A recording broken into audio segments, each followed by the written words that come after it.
Like I'm a broker. All right. Can I get everyone's attention? Awesome. Well, good. KW South Bay, how's everyone doing today? Awesome. Now we've got a lot of great stuff provided to you in the next hour or so. Want to give out a quick shout out to Nina and also Eric Claudio, who has been tremendously, helping and supporting all of us. So just wanted to reach out to them as well for, contributing to the office, being part of the culture and, giving back to all of you. So I want to give them just a quick little round of applause. Awesome. Well, let's go ahead and continue our mission to provide agents a place where they will be empowered, trained, motivated to experience growth, wealth, and a legacy that allows them to live their best life possible. Our beliefs. When the values of your own company align with your own beliefs, you know you found your professional home. And our vision to achieve amazing professionals and personal development so that KW South Bay remains the agency of choice. Absolutely. Next slide, please. All right, just a friendly reminder, our support team, the amazing people up on the screen are here to support you and your business. So make sure that the go-tos, if you have any questions, these are the individuals that are here to support you and your business. Next slide. And also our 2025 Agent Council, ALC. Again, any of these individual agents here, you can pick their brains, ask questions. They're here to support the office, but more so to also support you with any guidance and support as well. Okay, let's continue. Next slide. All right, part 2 of the Mastery intro call for UpCity. How many people have already signed up for UpCity?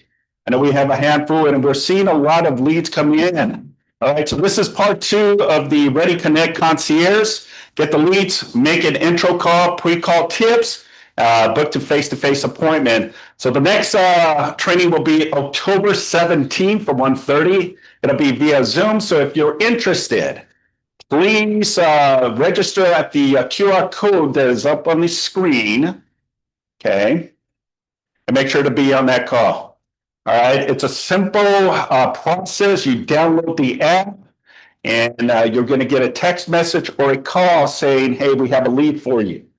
Then someone from realtors.com will reach out to you, do an introduction, and at the same time, the potential buyer is on hold while they're communicating. So if you at least get the approval and you get the acceptance, then immediately a follow-up call will happen. And then that's when you have a one-on-one conversation over the phone with the lead. And your job is to be able to convert that lead. So it's a super efficient process. If you're interested, please let them know there's a written agreement that you need to have with the company. And then once that is, we register you online and then you're part of the platform. Okay. All right, let's continue. Next slide. Again, friendly reminder. Treat and giveaway. Bring your furry friends for a spooky photo and dog treat. It's happening now, October 10. If you've seen up in the front of the office, we already have it all set up. So if you have your furry family friends, please make sure to take a photo. There's some treats as well. Okay, we did this last year, so huge success. And we'd like to post it on social media as well, too. All right, let's continue. Next slide. And just quick, from last week, such a great participation. And we wanted to thank each and every one that participated with the chili cook-off. So the winners, again, if you were not here, next slide. We had Ali Sanchez as third place. Following up was Lily. She got second place. And then first place was Naomi, who won first place. And I think she kept saying, you need to try number 8. You need to try number 8. So I think it was a giveaway. But she definitely had one of the best chilies. So we also want to thank all of the participants that also participated. So Heather, Joel, Marilyn, Maribel, and Natalie for also providing amazing chilies. Unfortunately, they were not the ones that ended up winning. It was all your choices, right? So again, wanted to thank you, and it's just a great participation, you know. And then last week we had a lot of conversations going on and amazing food. And I ended up bringing in the Costco hot dogs, and before you knew it, they were all gone. So yeah, so awesome. So again, thank you very much. Next slide. Right, let me reminder, early bird. Today is the last day, folks. If you're interested in joining us at KW Family Reunion, it'll be this year in Atlanta. That's going to be February 21st through the 24th. If you're interested in registering, please, there's the QR code. One conversation, one idea, one fresh perspective can change everything. Again, for people that have never been part of a family reunion, they have a lot of breakout sessions, and they have, you know, different individuals speaking on their specialties. So it's a great opportunity to not just go to Atlanta, get to see Gary and the leadership team, but also more so is the networks that you have with all of the agents across the U.S., Mexico, Central America, South America, and around the world. So it's a great opportunity to network with individuals as well. So right now is the last day, and then the price goes up. Okay, next slide. Next, we'd like to thank our lunch sponsor, Caneta Sugars with Home Guard Incorporated. So come on. Here with her is a counterpart of Brian, who's going to be also talking about sewer line inspection training. So thank you very much. Awesome. Thank you so much to Simon, to Stephanie, and team for allowing me to come and speak today. I want to congratulate all of us for surviving the storm yesterday. Let's clap it up. I'm like, every time it rains on the rare occasions, I'm like, where's my umbrella? I literally can never find my umbrella every single time. And somehow when I have to go and find a new one, they are always on sale. Like, it's so weird. Anyways, again, my name is Caneta Sugars. I am your local account manager with Home Guard. Home Guard is a #1 stop shop for all of your home inspections. Home, roof, pool, sewer, lateral, and termite inspections. I am your local account manager, and I can help you with any of those. Most of you guys have a sheet right there in front of you that talks a little bit about what we offer and the price points that go along with that. But today, we're going to actually educate you today on sewer lateral trainings. Now, no matter if you're a new realtor or you are a seasoned realtor, this training is going to be important and good for you. Things are always constantly changing. That means you always need to increase your knowledge, okay? We have an expert inspector today, a real treat, who's going to speak to you. So I would like to welcome up Brian Morrison. Thank you, Caneta. Hi, everybody. Hi. My name is Brian Morrison. I'm one of the home sewer inspectors with Home Guard. Obviously, I'm going to be talking to you a little bit about the sewer today. Go ahead and go to the next slide. Who's driving that? That's someone, that's Natalie's. Okay. Next slide. Actually, Here. So these are. You may want to hold that for the people that are outside. Is this a microphone? Yeah. Okay. Okay, so we're going to cover what is a sewer lateral. Most of you obviously probably know what a sewer lateral is, but there are a lot of people that don't even know about them. A lot of home buyers don't even know that they are there. They don't know that it's their responsibility. So this is obviously one of the most important parts of the home. A sewer lateral is going to be the main pipe that connects the building to the municipality or the county sewer line. So that's just going to be your main line. Obviously, all the pipes in the house. A lot of people ask, you know, do we cover all the pipes in the house under the slab, all that kind of stuff? Typically, no. We do focus mainly. We're going to go into the sewer clean out here and run out to the main line, to the city line. And that's obviously the most important part, and that's going to be the most expensive part of the sewer lateral. So a lot of, like I said, a lot of homeowners don't even know that they're responsible for the sewer lateral. So, you know, protecting your buyers with giving them the information that is something that should probably be looked at. When there's issues with it, we all know how expensive it can get. Next slide.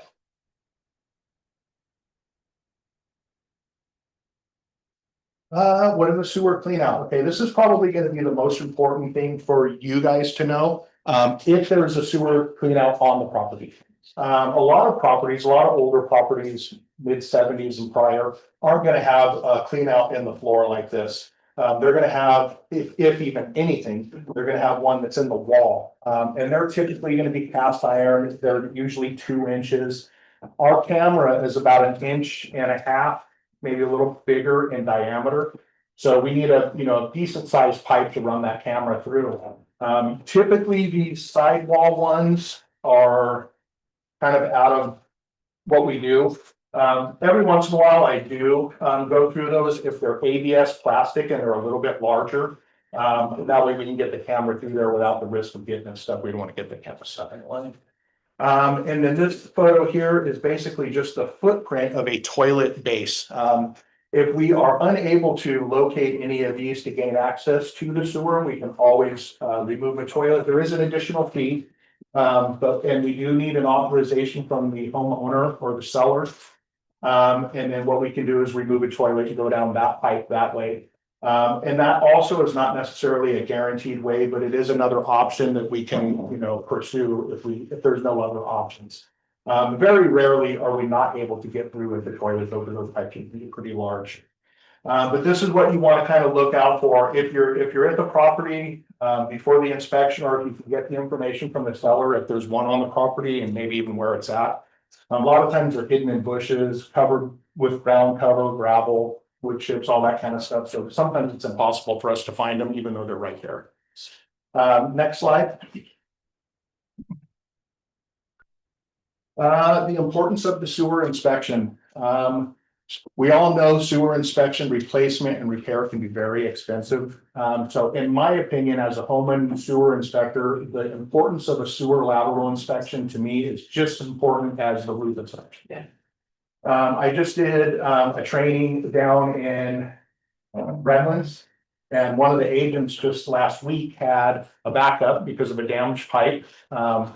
They had a backup. They have a 3-story unit, and downstairs, luckily for them, it was just a office, bedroom, bathroom, and then access to the garage, little closet. So, but what it did was it backed up, spilled over, ruined all of the flooring, the cabinets. You're cutting drywall out to let it dry and replace through the entire first floor. So it was kind of a big deal. And then that, of course, brings up the costs of any kind of issues with the sewer lateral. Root intrusion is probably our main thing that we find. 9 out of 10, if there's an issue, 9 out of 10 times it's going to be roots coming in through the joints. If that's the case, we can typically get in there with a hydrojetting, and it's a cleaning tool. Basically, it's just a high pressure sprayer, cuts through all the roots and washes out the system and cleans out the pipes. And, get the flow going in that pipe and keep it serviced. Broken pipes are fairly rare in older areas, like in downtown LA, 100-year-old properties that have old clay and really old cast iron lines. They can be brittle, crack apart, but it's fairly rare. But that's like the worst case scenario is a collapsed or cracked pipe into the sewer lateral. Also, we come across a lot of clogged pipes where just debris sticks to the walls, grease, rice, all that stuff people put down the sink, and toilet paper, all that kind of stuff, waste, just builds up on the walls, and eventually the pipe just kind of gets a little smaller and smaller. So cleaning and service to these pipes is actually really important, and most people really don't pay attention that much to the sewer because it's out of sight, out of mind. And a lot of home buyers don't even realize that it's something that's on the plate for them. Next slide. So obviously it's a pretty important portion of the property to look that you want to look at for your buyers. And also it's going to help, protect you guys as well from any, upcoming stuff down the line. All of our inspectors are NASCO certified. That's the National Association of Sewer Service Companies. All of our inspectors are NASCO certified. We go through a pretty extensive training period, and then we go through a field training period. Once they're certified at a desk, then they go out in the field with one of us and we teach them, how to do it. But all of our guys are licensed. Next slide. And we are a licensed plumbing company. We can do the repairs, replacement, inspection. We're all certified with that. This right here, I'm going to just go ahead and kind of touch on this briefly for you guys. But this is something that is only required currently in the Bay Area. This is Oakland here. So in that area, what those cities are requiring before you list a property is a sewer inspection certificate. They want that, before you can even list the property. That is actually not far from reaching down here. Wow, that's coming. Like I said, this is something that's, I'm just gonna touch on. Next slide. These are gonna just be samples. These are the cities, next slide, that just require that. Like I said, they're all in the Bay Area. So nothing really for us, unless any of you guys are moving properties in the Bay Area. Anyone? No? What about septic tanks? Do you also? Septic tanks, okay, so we do not do septic tanks, and most of you probably know, if a property has a septic tank on it, it's gonna require a septic certificate. That's gonna be a specialized trade from a septic company. We actually, as a company, HomeGuard, we're kind of internally crossing the bridge right now if we're gonna inspect the lines that dump into those tanks. But as currently right now, we're not doing that in any of those. These are just the sample of the certification. Do I have a hard time? So go ahead, next slide. I'm gonna just say next slide a few times because these are just gonna be the samples. Next slide again. Preparing your clients. We don't require your buyers to be at the property when we're doing the inspection, but it is a good idea for them to be there. That way we can give them a summary. We always give all of the clients a summary before we leave the property. We show them pictures. We have a video of the sewer. We'll show them the video and explain anything that's going on with that. Help prepare your clients. Basically finding the one out, asking them if there's one there. The buyers or the sellers rather. If the property does not have an accessible clean out, we can, like I said before, with authorization, pull a toilet and go that way. And like I said previously as well, there are some occasions where we just can't, even when we pull the toilet, we run into a brick wall. We just can't push the camera anymore. It's kind of like pushing a rope. Once you go through so many bends, you're kind of dead in the water. But 99 out of 100 were successful. Next slide.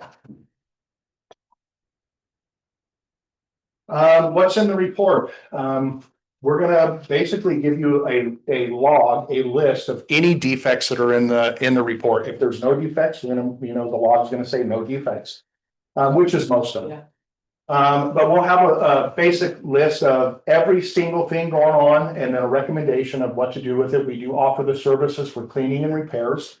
Next slide.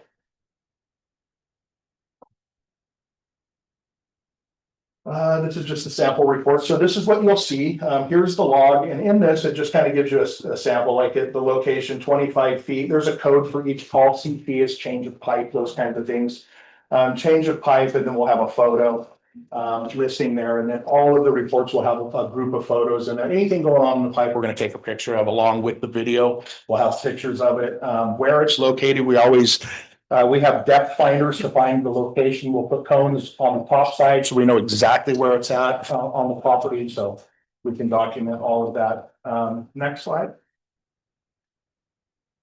Just furthering, this is more just in detailed information. The pipe is 3 inches in size, 45 feet in length, constructed of clay and PVC. Give all the information in the report. Next slide. Next slide. I probably should bunch of this one so you guys can see it. A little bit bigger there for you to see. But same thing, this is just covering the log in the report, broken pipe, roots and pipe, offsets, roots, medium offsets, roots, all that kind of good stuff. Next slide.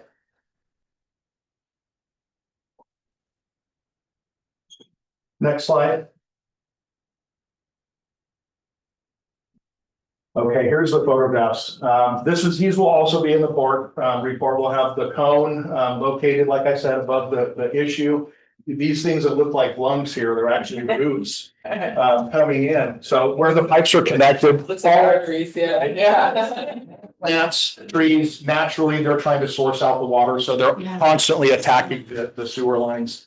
So this is just an example of what some of them look like. This is pretty mediocre. This is about a middle of the road of what a typical root finding is. Next slide. This is the authorization agreement. So if we come to that point where we don't have access and we want to approach the sewer through the toilet, this is just the form that we'll send out. It's just authorization from the seller to get that ball rolling. And like I said, there is an additional fee, but when we come out, we pull the toilet, we put the camera down there, we put the toilet back, and we put all new lines, wax rings, and everything on there. We replace all that stuff. You almost have to. Yeah. Next slide. And this is just a fabulous picture of but basically, that's it. The sewer, the one main thing that I'd like to stress is how important a sewer inspection is. It's been overlooked largely in our profession. Somebody that does sewer inspections, I know, what is going on under the ground, and most people don't, because like I said, out of sight, out of mind. A lot of people don't pay attention to it. And the issues that come along with that, or the potential problems, are fairly astronomical, and the prices run high. So really, that's kind of it. But offering this to your clients can really protect you guys as well, from things coming back down the line, back on you if they have a problem. Who are they going to call? So that's pretty much it. But like I said, I'm one of the lead inspectors here with HomeGuard. I've been with HomeGuard for 5 years. Prior to that, I worked for another smaller home inspection company for about 6 months. And then prior to that, I spent 30 years with a contractor that built homes and commercial buildings. So I've done a little bit of everything. My knowledge is pretty vast on a lot of different subjects. And now sewer is one of them as well. But really, that's pretty much it. If you guys want to, Kenyatta is going to leave you guys with all of the pricing and all of the services there. I'd urge you to reach out to us and try us out. Most people that try us out really like us, especially the package unit. How we come you'll have 4 or 5 guys on the inspection at the same time. Make one call. You got the whole team out there doing roof, sewer, pool, home inspection, termite inspection. One call does it all. It's kind of nice. I have 2 questions. Because unless a person is having a problem and they actually see something, they may not know. So do you recommend homeowners having a regular inspection of their sewer line? Yes, ma'am. That's a very good point. About every 3 to 5 years, I would recommend to have the sewer inspected, even at your own homes. It's something you want to know about before you are throwing $20,000 at the front yard, So, and of course, that's an extreme number. That's like a, worst case scenario number. Generally, cleaning and service is anywhere from $1,200 to a couple thousand, and repairs can go from $4 to $30. I just did one out in Ontario. This was kind of an extreme one. It was about 100 yards long under concrete, and it was going to cost $38,000 to replace. But it's because of the length and the concrete. It was kind of compounded. But like I said, it's just something that can be expensive, and you don't want to find out when you're at that point. So it is definitely a good idea to take a peek in there when you're doing the home inspections. Yes. I have a question with regards to, we get quite often during an inspection, we'll see a root intrusion in the sewer line. Right. But it's, quote, minor.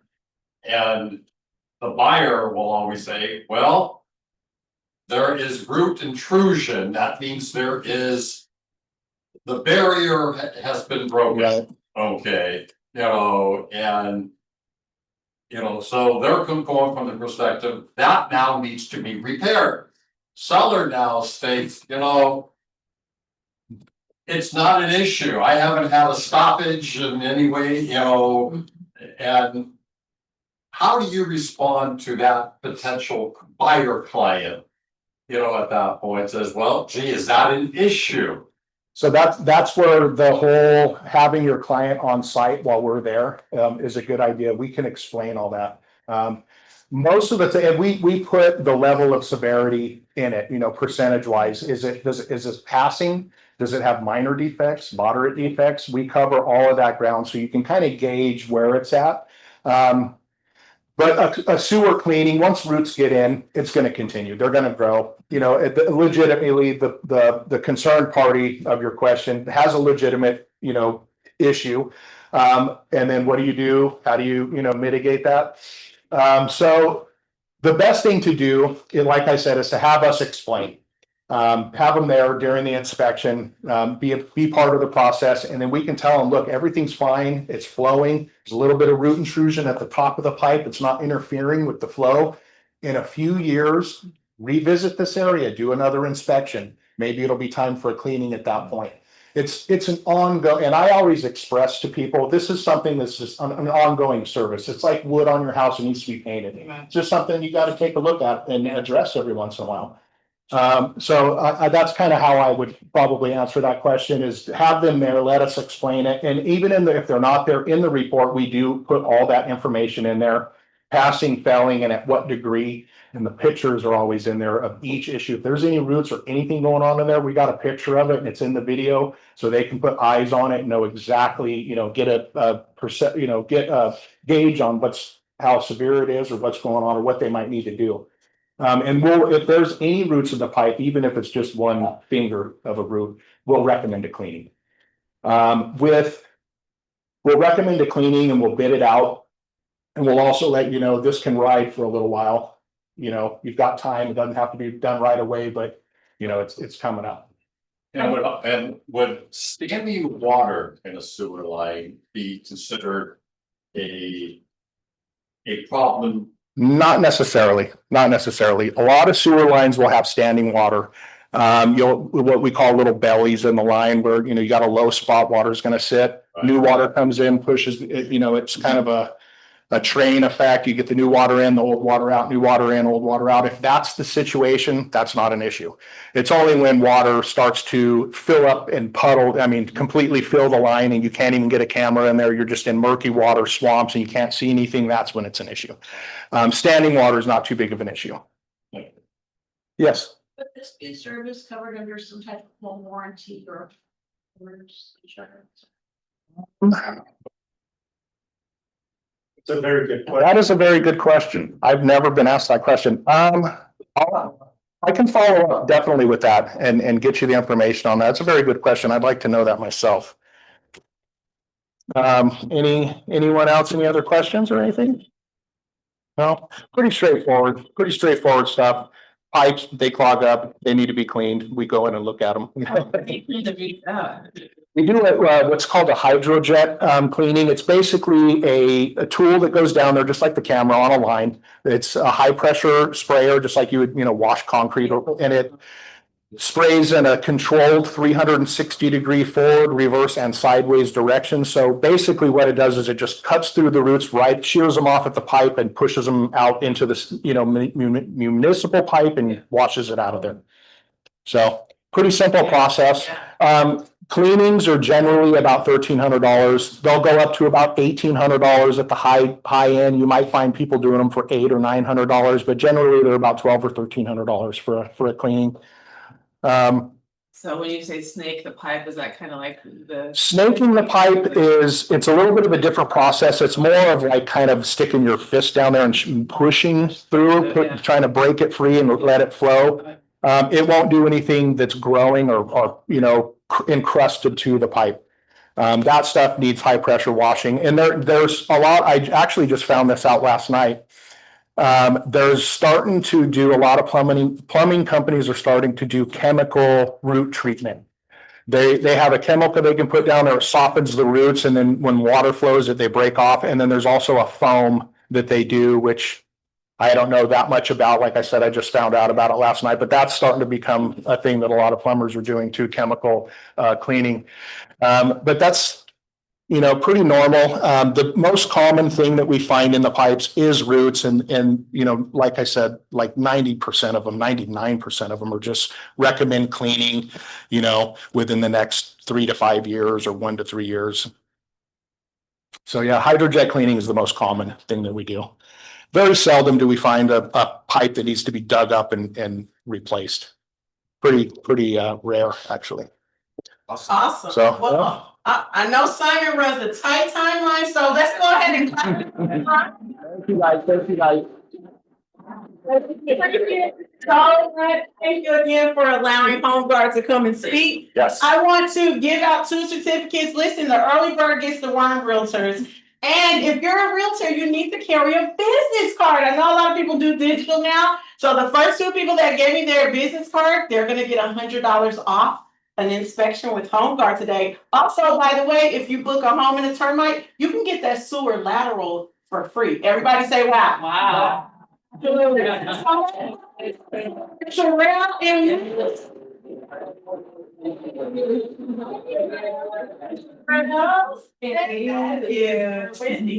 Thank you so much. Thank you, Simon. Thank you so much. Yeah, appreciate it. Thank you very much. Good information, Brian. Thank you very much. Yeah, especially more so, folks, you know, the importance of when you do home inspections, right? The ideal aspect is, you know, having a general home inspection, but I always think if it's a home that's older in the 70s, 60s and 50s, you know, have a sewer inspection done as well. It's vital and important, and it'll save your clients a lot of money. All right, let's continue. We're going to bypass this. Any listing pitches, buyers, leads, and wants? I think we're good. All right, let's get Fernando Diaz up here with some lender updates.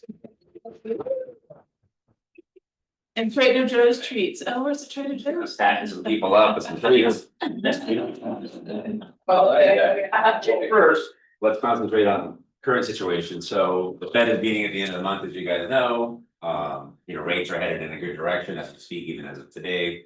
But there are 2 things that are lingering coming up for this meeting. And number 1 is the China trade tensions are starting to get elevated again. So they're starting to kind of bicker and fight back and forth on where they're going to end up. But number 2, with the government shutdown, a lot of the data that the Fed uses to basically make their next move isn't going to be available to them. So they're going to be, you know, basically looking at private sector data and other forms this time to get there. But that being said, the consensus nationally for these guys, it's a 97% chance of another rate cut, which is good. Okay, to get things going. So be on the alert of that. Now, the other thing too, real quick, if you've noticed, obviously, if you look at the first quarter of the year when we started, rates were, let's say, high 6s, and at some points it got it even into the 7s, as you guys recall, you know, at the time with fluctuations, the different economic data that was hitting us. Okay, so we have gone from a high 6 to low 7 market to currently, as of today, everything is pretty much in the 5s, with the exception of a few things depending on parameters where you start getting into the 6, 6.1, 6.2 range. But everything is pretty much either in the mid or high 5s or 6%, let's just say at the most, unless you fall out because of, you know, credit score or loan to value or different situations that get. So that is a very aggressive place to be. If you guys really study this data, the minute the market drops below 6.3 or 6.25, it gets moving again. As rates come up like they did, man, especially into the 7s, it stalls. Everything stalls out. Obviously, then cash comes more into play, but those are limited in the number of deals. So keep that in mind. We're in a really, really good place. Speaking of a good place, hand out some candy here. Let's see here. I'll give it to Simon. You can throw it at him. See how good Simon is with baseball. Real quick, this September home sales report came out from Carl. All right, now were sales up or down in September over August? Nice. What percentage? 6%. All right, Steve, you get it. Give it to someone else. Give it to someone else. It's 5%. That's 5%. Okay, but to give you an idea of how we're doing right now with sales, we are up 6.6 though year over year. September of last year, September of this year. So that's very encouraging, positive news. Okay. What is the statewide new September median home price for a single family home?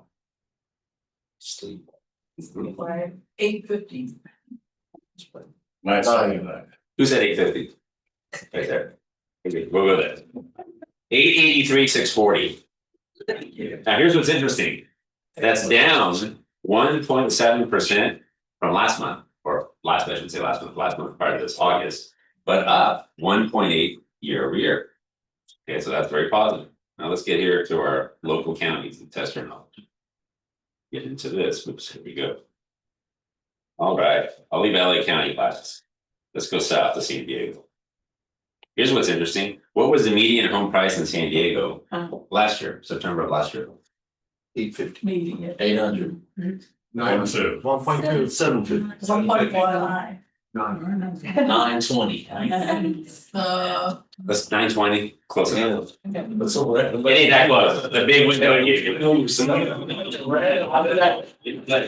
1 million even. 1 million. Think about that. 1 million was the median home price in San Diego County last year. What was it this year? You 1.2. said 1.2? 1.2. No, no, My 1.1. no. 1 million. 975. 1,050,000. Okay, whoever said 975, right there. Oh, there you go. This is a charity call because it's not that close. Actually, that's not that bad. But here's what happened. It's 990. So they've trended down. Okay, do that. Riverside County, I was gonna give it to you. Yeah. Because it's quick. Last year it was 605. This last month it was 624. So that's trending up. That's what it is. Now let's Orange County. What is Orange County's median home price this right now in September? 1.5. Who said 1.4? Boom. One. Last year, 1397, so also up, not a lot, but up. Okay, now here we go, last but not least, how many tweets do we have left too? All right, we're gonna go with this. What was the median home price in LA County last year, September? 975. Who said 975? Good night. 960, 370. Now here's the big one. What is it right now? September. 879. Who said 979? 879. Oh, 879? 950. 1.1. 980. What is it? 980. Right there. 980. 983, 230. You don't know how I get all up?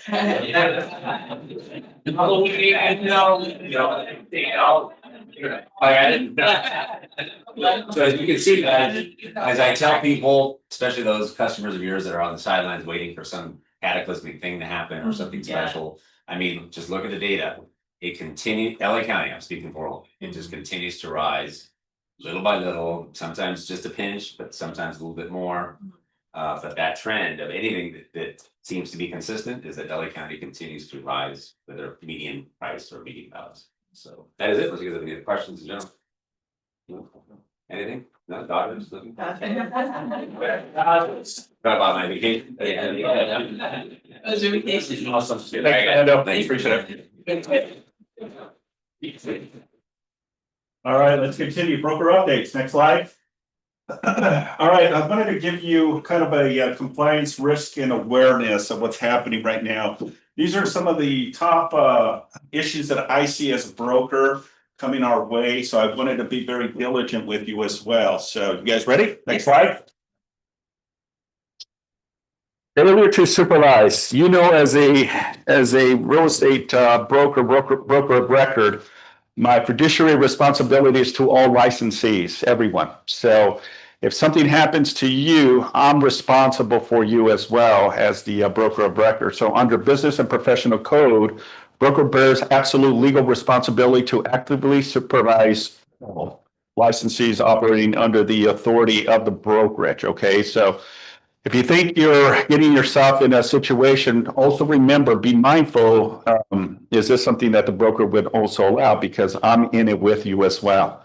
All right, so when they see the scope of the issue, they bring the broker of record involved in it. So please make sure they always do the right thing, okay? Review every file, verify all signatures, maintain, a file. And the beautiful thing is having a transaction coordinator will help you tremendously to be in compliance, because at any given time, the Department of Real Estate can audit us, right? They can come in this door, ask to speak with the broker, and then just randomly check any files that we have, and then they go through the motions of looking at a complete file. Okay, next slide. Advertising and social media compliance. Okay, misleading or incomplete advertising remains one of the most cited violations by the Department of Real Estate in today's world. So making sure that it includes required identification, all advertisements such as, your company name, your license information, that you don't sound like you're your own independent real estate company, and if you're part of a team, that it says group or team, right? Because if it looks like and it alters that you're a brokerage, that's a violation, because as soon as they see your license number, they're going to identify where that license is connected to. So make sure that you're in compliance, such as, if you're operating under a team, it must include the word team or group, and conducting regular compliance audit, right? When was the last time you checked all of your social media to make sure you're in compliance? I believe I sent out an email regarding realtors, right? Like if you're not a member of the National Association of Realtors, then you're not able to use the trademark of realtor. So you want to make sure that you're in alliance and compliance with that. Next slide. Sure. So in my social media profiles, if you look in my bio, it has all of my contact information, all my DRE number, all of that. Is that sufficient to cover me with regard to anything that I post, or do I need to do it on each individual post? Yeah, you would have to do it on each individual post, but let me dive into it. Let's have a separate conversation and see, and I can audit and see if you're in compliance. Yeah. Commission and compensation disputes. Since all of the changes that happened last year with the MLS removing the compensation, right? Before we're able to see what the amount of compensation that has been removed, it is vital and important that you have the buyer representation agreement, the BRBC, right? So part of it is, confirming compensation in writing. So when you submit an offer, make sure, and I see a lot of error still, surprisingly. Buyer agent fails to put the compensation on the purchase agreement, submits thinking that it was on there because they did the BRBC, and now we don't have to necessarily submit the buyer representation agreement with the offer like it was last year, right? So they get off and they forget that they also need to put it on their purchase agreement. And now we have an issue comes up now. Well, you didn't include it in the purchase agreement. So therefore, the assumption, right, is that the buyer is going to pay you the compensation. And we're seeing a lot of issues happening with that. So be diligent and make sure you double check, triple check your offers before submitting it to the listing agent. Review your rules and regulations. How many times do we see issues with the MLS, putting compensation, you're the listing agent and you put compensation to the brokerage. That's a violation. We've had some agents, unfortunately, make a mistake and add that language in there. It red flags it and it's an immediate violation. And we have an agent that ended up disputing it, but it was a $500 fine just because she accidentally put, instead of concessions towards the buyer, it was concessions to the brokerage or broker, and that's where they got her. So we had a plea, we sent out a letter, and still was not good. So be very mindful and very careful about that. Okay. Also with referral agreements too, making sure that you and the other opposing agent that you're referring business or you're receiving business, that you have proper documentation. How many times I've been in situations where they said they were going to give me a referral of 25%. And I says, what documentation do you have? Well, I have an email or something. An email? No, because the referrals are between broker and broker. So you want to have that signed and executed and in hand, so that way we can now go after compensation if they fail to provide us with the necessary compensation, that you referred business, right? And vice versa, if you're receiving or sending, referral clients out to other agents outside of California or in California, be diligent again and be mindful, document everything. Okay, questions? All right, next slide. Escrow communication and wire fraud. Again, this is why it's so important to work with the right escrow companies, the right vendors, right? Because they're diligent. They're the second eyes, the third eyes for you. We're seeing a flux of wire fraud. So be very careful. your emails can be compromised and you don't even know. And when you're exchanging back and forth emails with escrow or with the other agent about wire instructions, be mindful that someone else might be able to see this information too. So you want to double check by confirming with your clients, and letting them know, hey, before you wire anything, confirm with the escrow officer, call and make sure that the accounting information is correct, the routing and account information before you send out, $50,000, $60,000. And I know from personal experience too, in our office, we had a situation where, we got compromised and it was $350,000 that went somewhere in Texas. She was able to get some of the money, but the FBI stepped in, the local authority stepped in, and ultimately the escrow company, because it was the escrow company that failed, I think the insurance ended up kicking in and getting some of the seller's proceeds back.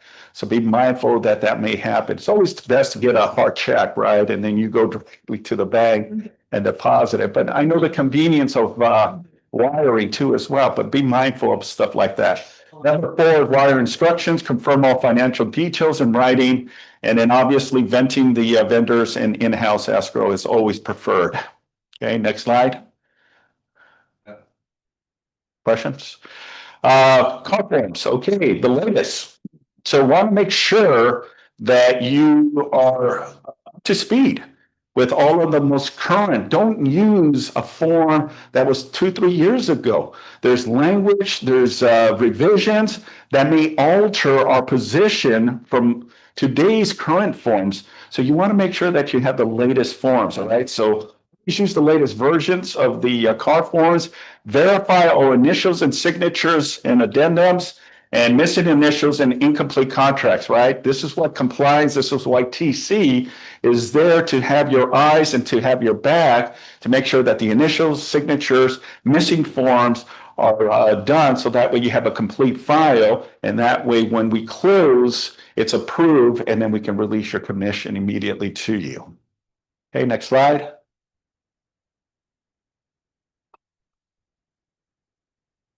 Disclosures is another big thing right now that leads to litigations. Disclose, right?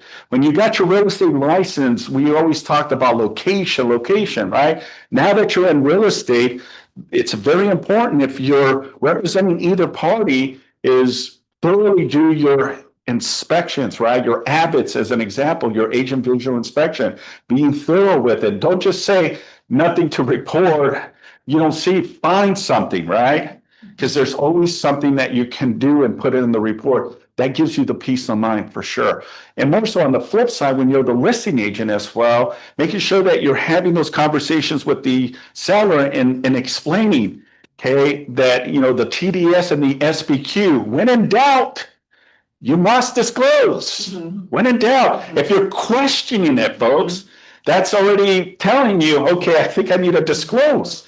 Right? So making sure you're having the conversations with the seller, it's important. You can at least sleep well at night that you did your very best, because once this escalates to a situation where the buyer believes that the seller failed to disclose, that opens up a can of worms. Okay? So, there's a lot of videos that you can watch. I've done classes on the TDS and SBQ, and it's just a layer of protection and the headaches that you just don't want to be in, right? So this is why it's important that overall is to protect everyone involved and demonstrates the good faith and compliance with the California law. All right, next slide.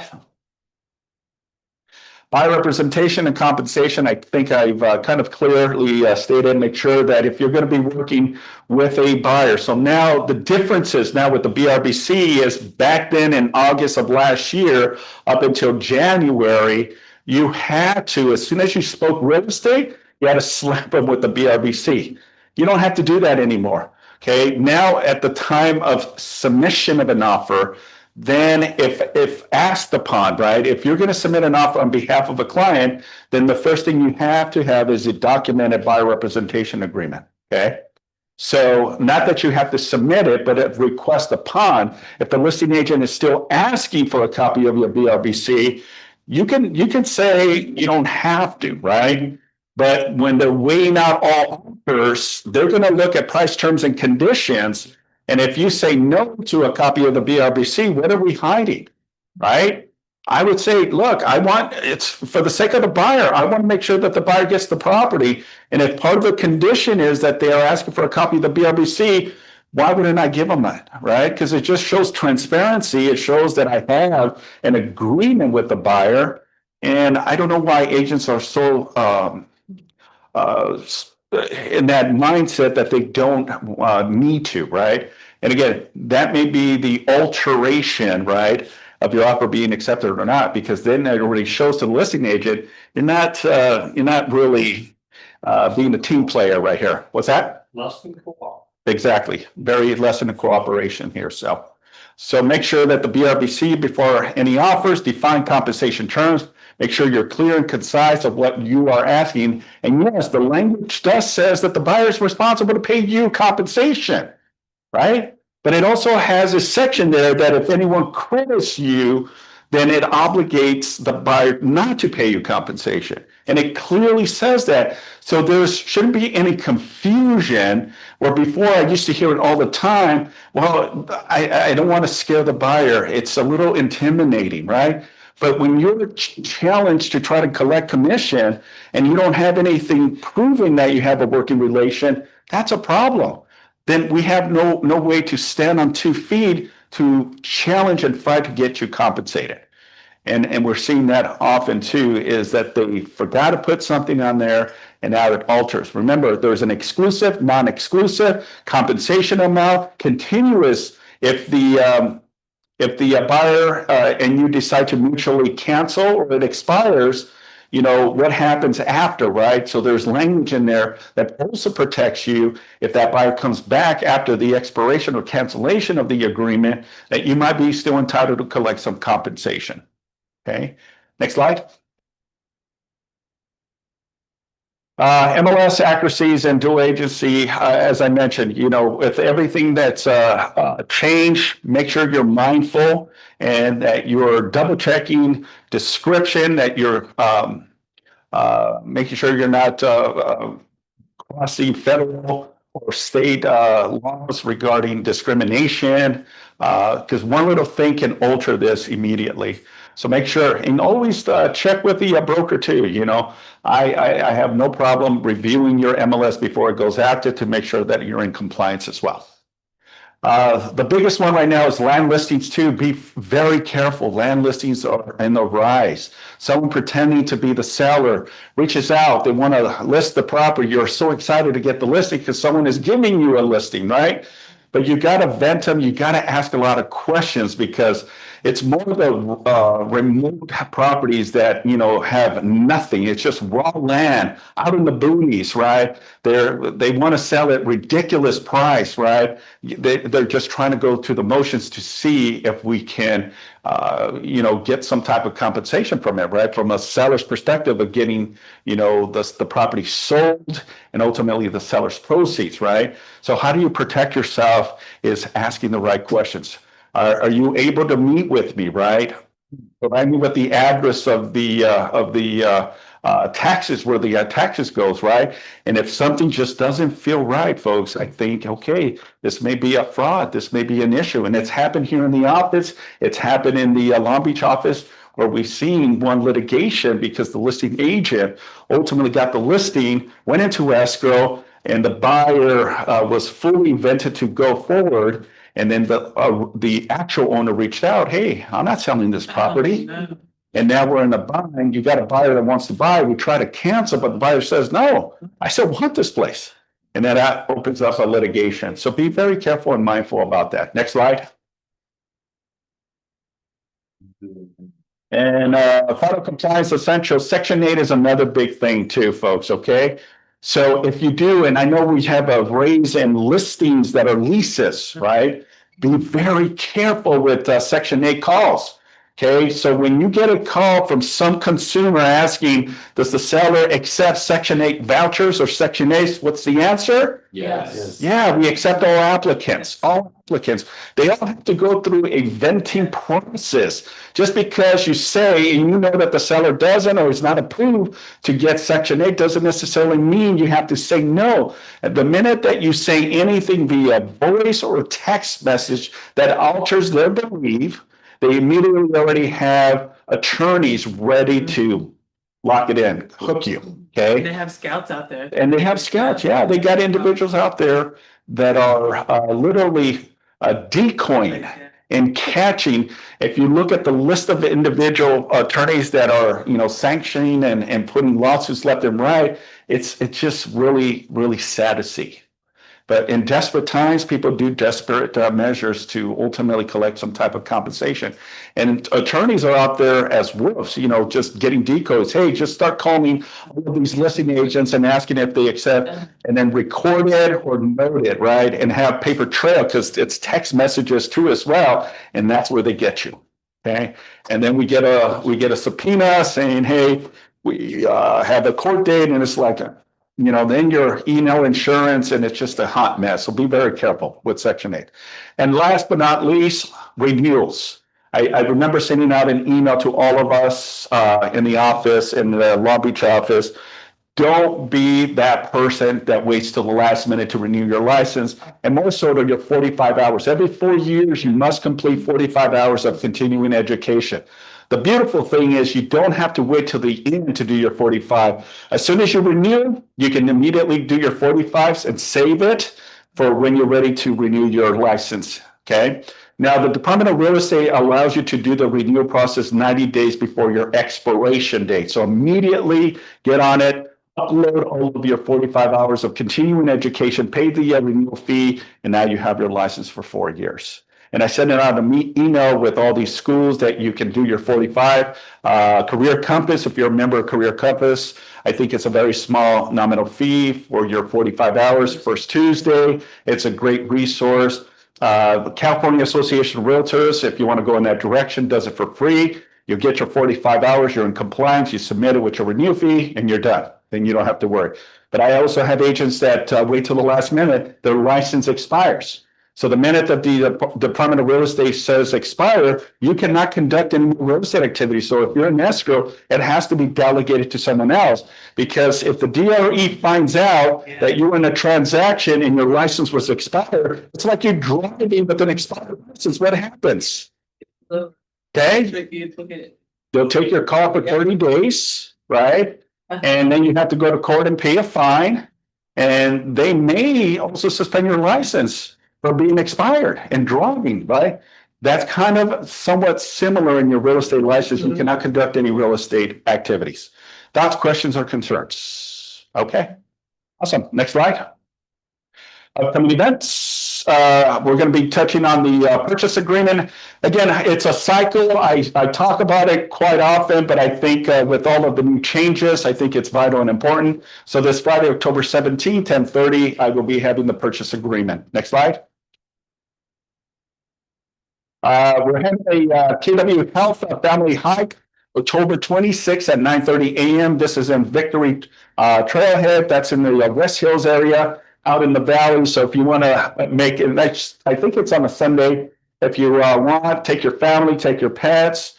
Pets obviously have to be on a leash. It's a great opportunity. Most of the West Side agents participate on this. We'll probably have one this coming year here we usually go like Terranea. There's a beautiful section there that we can walk to the top and take us to Terranea. And then we're actually on the ocean front as well. So we'll probably do a hike there. Most of our affiliates help with with lunch as well. Next slide.